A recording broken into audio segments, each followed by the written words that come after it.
What are you talking about? What are you talking about? Sorry, I forgot what I was talking about. What are you talking about? I am talking to you. That's just what I was talking about. It's Talking Lamar. Hey, Lamar, you good? Yeah, finally. So let me share with everyone, and you'll be hearing this for probably, I don't know, maybe the rest of summer 2025. So Lamar's house, camper, truck, deck, everything but his spirits were damaged in Hurricane Helene. 8 months ago. 8 months ago. 8 months ago, yeah. And so the insurance company finally got it all sorted out, and Lamar, our crew showed up to fix Lamar's roof. And they were like, so here's the plan. We're going to bang hammers right above your head while you're working until further notice. Yeah. We can't tell you when we're going to stop. We can't tell you when we're coming or when we're not coming. Just expect us to show up at any time. So Lamar is working from his camper tonight. They started banging on the roof, and my lights started flickering, and then I lost internet. Now, I lost that for a while. So I got that back, and it kept flickering. And so then they're getting all the stuff off the roof. The house is surrounded. It's almost like Carla and I were prisoners, because every door they've laid tarps down, and the whole roof, all of that stuff is down on the ground, and all the nails are sticking up like, come step on me, come step on me. So Carla had to take Darby to get some stuff done. I have to pick her up and carry her through the torrential, tore up roof shingles and nails, and oh my gosh. So we get back in, and, we managed to get, we managed to keep going. But then this afternoon, it just got worse. It rained. They had to quit. And then my internet quit. So I said, okay, here's the deal. I'm moving. I'm moving to the camper. Okay, I'm moving to the camper. So we moved to the camper, and I think that the hot spot, are y'all hearing me? You're seeing me? Yeah. All right. So anyway, we're here. I don't know. It's like Max said, if it took 8 months for them to show up, I don't know how long it's going to take. But as I say that, let me follow that up by saying, I wasn't up in Asheville. I wasn't up in... it could be worse, yeah. Listen, those people, I got nothing. I've been good. I've had food. I've had air conditioning. I've had everything I need. So I ain't got no business complaining, but I am complaining. And you will. It sounds like Lamar has a former manager in the trunk. And he doesn't. That's me. It's not at Lamar's house. It's at mine. Hi, Carla. Hi. So welcome to our circus. Oh my gosh, you guys. Hey, I heard your roofers today. I didn't see them, but I certainly heard them, and I look forward to hearing them tomorrow as well. And the next it's right on brand for us. Yeah, the roofers. You can hear the roofers. It was like machine guns going on. Hang on, I'm a little. Can you slide over to that one? I could. Are you rooting me out of the whole thing? I just can't sit right there. Okay. Somebody's asking about my eating habits. I want to say this officially. I haven't been able to post this. Carla posted a picture of me on my birthday, and I had a white, like a beach shirt on. So, you wear it out there. It's not hot, but it keeps the sun from whatever. And so it's white. And so she took a picture of me. And it was a good picture. It was a good picture. And she posted it. But you'll notice it looks really clean. Well, I had spilt a bunch of crap on it. And so she photoshops and gets all of that off. You did. I said, what did you do? She said, well, I got that off. It looks ridiculous. I said, I spend all day long having people call in about the fact that I spill food all over myself. I said, that's the brand. And I said, so I'm going to post the picture of what the shirt actually looked like before she erased everything off. No woman wants that. No woman wants a picture of her man wearing his spaghetti. No woman wants that. Time we eat, bless his heart, every time he eats, and I have to say, lean over your plate, okay? Lean over I know I sound like a mother, but I'm like, oh my gosh, just lean over your plate. But he will drip it on his shirt, and I'm like, okay. And I wasn't about to post that picture with all that trash on his shirt, so I'm wiping it out. Girl, he told us, Carla's like, go to your food. Do not take your food from me, Lamar. I bring the food to me. I don't want to go to the food. She's, oh my God. Yeah, he's bringing it all right here. And, I'm like, just lean over. Has Lamar discussed the press and seal option with you? Yeah, and I kind of like it. I want him to do it. Let's do it. I think you should get a roll right now and take it with us everywhere we go. But see, here's the thing. I don't want to be mean, but yeah. She acts like I've ruined the clothes, but that shirt had a pretty big stain on it. I got every bit of it off. It's like it never, ever happened. Did you use your Mrs. Mouth's messy? Listen, I hit this with Mrs. Mouth. I hit this with Clorox. Lemon juice. I hit it with vinegar. I put a little Dawn on it, and just make sure everything went good, I rubbed some Clorox in there. And now it's like, it was a white shirt, so it didn't matter. Man, there's nothing. Yeah, and Deborah Allen Norm says her husband's the same way. See? Be nice to him, Deborah. And it probably drives her crazy like it does me. Deborah, do not make him feel like a 12-year-old or a 4-year-old. No, don't do it. How about just don't be one? How about just don't do it so nobody has to think? Steve says what Lamar eats don't make him fat because it all ends up on his shirt. There's something I've told this. When I go to the dry cleaner and I said, I got this stain, and they go, "What is it?" And I said, "Well, it's oil." "Well, is it like motor?" I said, No. Any stain I've got is food. Just put it in my file. If it's a stain, it's food. It's got nothing to do with work. Okay, don't worry about that. Don't worry about that. Goodness. Well, Sheri, you remember when, Heather, you were there too, when we did the cat thing up at, Our cat cafe. Yeah. The cat cafe. Yeah.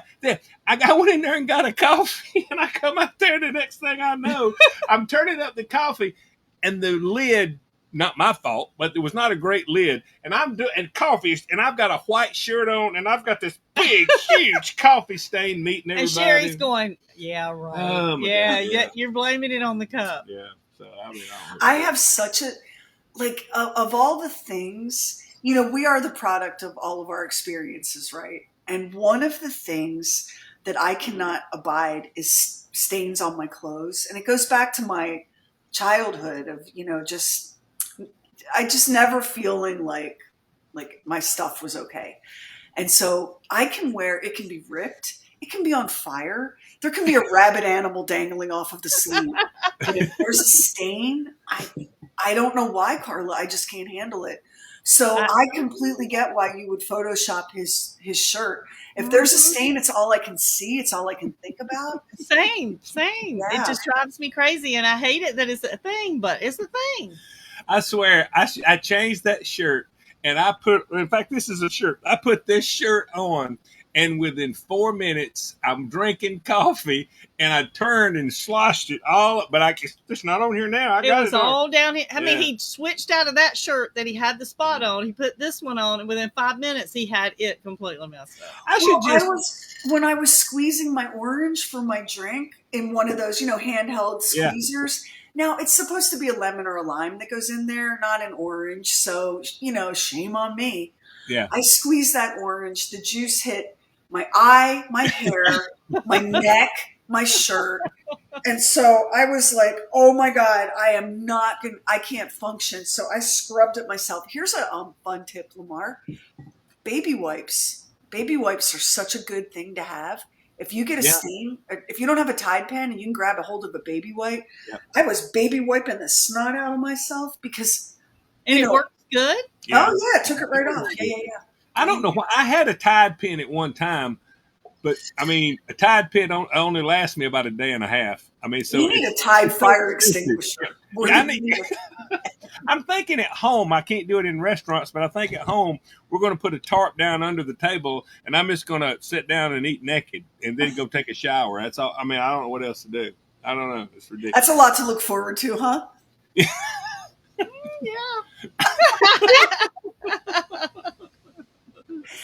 Oh, that is one of the things I miss about having a dog. Because the cats are like, I'll steal your food off your plate, but the floor is a step too far. The cats don't go for the 5-second rule. Cats ain't going for that. Whereas the dog used to sit underneath the kids' chairs with his mouth open and his head thrown back because he just knew something was coming his way.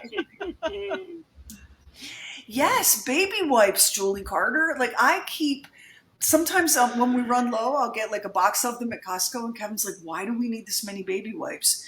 Because they're so good for everything.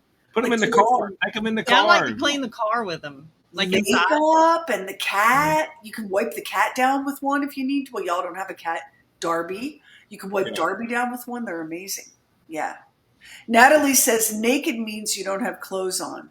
Naked means you don't have clothes on and you're up to something. Yeah, naked. I got it. Yeah. That's normally once the kids all left the house, we did have Naked Tuesday, but then we started doing small groups, so it doesn't work with the Bible study to have Naked Tuesday, so it didn't work out. So Well, now you say that, but have you tried? Have you put it out there? I mean, you're right. I've never mentioned it. I don't know that anybody would be, Yeah, so you can't say. So here's a suggestion. No pineapples. Yeah. For Victoria, could you wear an apron while you eat dinner? That might be more dignified than Okay. I've got a really nice apron, and I got it for the photo shoot for the cookbook. And honest to God, there will be one, and it's coming. Is it not, Heather? We're working. We're working. So, but I got a really nice one, and so I was doing something at the house, and we were having a lot of people over, and I was cooking, and I had it on, and so I got ready to take it off, and Carla said, "No. Just go ahead and sit down at the table and just leave it on." So I'm pretty sure she may start having me wear it all the time. That's a good idea, though, that Sherry said. You could just wear that every time we have a meal. You put your apron on. I could wear that and nothing else, and I'd be naked under a Oh, well, okay. I mean, no, a lot of times because I cook with an apron because I hate stains on my clothes. So, and a lot of times there are a lot of like holiday dinner pictures, and everybody looks like cute in their Christmas sweaters, and I'm in an apron with teacups on it. Mm-hmm. So you could get away with that, Lamar. Yeah. You saw that. That's a great apron. I mean, it is a great apron, and I'm very guilty. I will put on the nicest shirt that I have and go somewhere, and then I will come home and I'll start frying bacon, it goes in the oven, but I'll start cooking something. I don't know. I don't know. I don't know. It is stupid. And he's cooking a full course, 8-course meal or something with his best clothes on with no apron. See, I'm seeing a lot of people saying that they have the same problem I do. Yeah. Well, Lamar, I thought of you because I have this one shirt. It's like my favorite shirt right now. And I don't even know why. Like, I mean, if I was wearing it, you'd be like, I don't know. Why is that your favorite? It's just my favorite shirt. Okay. And so it's 4:00 in the morning and I can't sleep and I got to get up. The alarm's going to go off anyway. So I made some over easy eggs with Tabasco sauce, and I'm sitting there at the kitchen island and I'm eating eggs and I'm working on stuff for the show. And I didn't realize until late that night when I went to get my jammies on that this shirt was covered in egg yolks and Tabasco sauce. Oh no. The number of times that I treated it and washed it and treated it and washed it. I won. I made that my bitch. I did win. My favorite shirt. But the grief I felt, and in that moment, buddy, I'm like, this is my favorite shirt. Why this shirt? Lord, why this cup? I remembered that this is all of Lamar's clothes, all of the time. Judy Parker. Yes, I have, and I appreciate you noticing. That's not. I have. Yeah, I've lost a little bit over 45 pounds. Yeah. So, yeah. All the more reason to have naked small group. There you go. Naked small group. That's right. Naked small group. Yeah, because I can show that off. Yeah, that's not a bad deal. Oh, yeah. And y'all are reading scripture, and that's as God made us. And Adam and Eve, if they'd have just stayed naked, they wouldn't have this problem. And I'm sure Carla can cobble together a leaf or two from the backyard if she needs to. Just don't step on the roofing nails when you go out there. I could probably find a couple of shingles we could put over it. Oh, y'all. Yeah. Susan Kirk, I'm glad I helped you. Susan Kirk says that my birthday was the same day as her ex, and I have redeemed that day. So you no longer hate that day. You think about me and don't think about him. That's good. That's good. Isn't it weird how like your ex's birthday locks in your head like that? Isn't that a weird thing? I think for me, part of it is because I don't have a death day. So the birthday is all I have to work with, you know? But if they could cooperate, Heather, and give me that other date, that bookend. What a celebratory situation that would be. One of my exes and I have the same birthday, so Oh my God. that's rough. Y'all call each other when it's on that day? No, we do not. My mom and dad had the same birthday. What is a relationship with two Virgos? What does that look like? It's exactly what you would think it would be. It's terrible. That's why he's the ex. Terrible. That's why he's I'm the never doing ex. that again. Because you know what? You know what happens when two Virgos get in a relationship? Nobody wants to leave their house. So you end up staying in two separate places all the time. I'm a Virgo, Heather. Yeah, see, you get it. You don't want to go anywhere. Judy Moore, that's funny. It was way damn more than 10 minutes a day. I'll promise you that. So just keep moving. What makes Lamar's what makes all of this whole glow up so impressive is that you know that Lamar cooks and eats and does not go to bed hungry. No, I do not. And so the fact that you're doing this and you're doing so well tells the world that you're doing it the right way. Yeah. There's some things you just got to put to the side. I mean, there really is. I mean, that's ridiculous. But you can still eat some really good food. You can eat some really good food. And I have not cut down on the butter. Let me just go ahead and say it. I have not cut down on the butter. And you're still eating some bacon. Oh, yes. Is it mostly sugar that you've backed on? Sugar. Sugar's a killer. But here's the deal, though. There was a trap this week. Carla cooked that cake. She cooked the coconut cake. Gosh. When's the last time have you ever cooked it? No, your mama cooked it all the time. My mother used to make it, but it is the best cake I've ever eaten in my life. And we ate the whole cake. We just made it day before yesterday and it's gone. Yeah. I love coconut cake. I love coconut. This thing here, it's very simple. But what you do is you take your layer pans and you only fill them half full. Now, what her mom would do, a fourth. Her mom would do 2, layer pans, and then she would take a knife and cut them both in half. So you've got thin layers, but it lets you put all the coconut goodie in between it. And so we were talking about that, and Carla said, well, what if we took 4 pans, we mixed up the recipe, divided it by 4, and put a fourth of it in each pan? We did, and it worked. It worked perfect. Oh, my gosh. Made it so much easier, and gosh, it was so good. It was unbelievable. I love cooked it. Cake. We'll have to make you one. We cooked. She cooked most of it, though. She did. Because I'm not a baker. I've said that before. I'm not a baker. I helped her, and we cooked it. And we cooked it before small groups. So everybody had a piece. And normally, like when everybody's leaving, if we got some food left over, we'll slice up some stuff. And somebody said, not this. Are you going to slice up the cake? I said, no. I'm just not. Yeah, they were wanting to take some home with them. We're like, I'll make you a banana sandwich and send it home. Just staying here. I'm sorry, I'm not letting that go. Well, there's a box of Cliff Bars y'all can have, but you are not getting this cake. Alex and Eric were coming the next night, so we wanted to save some for them. But thank you for listening to the show and all of the podcasts, and we're sure delighted to have you with us. Love y'all. Thank you. Bye.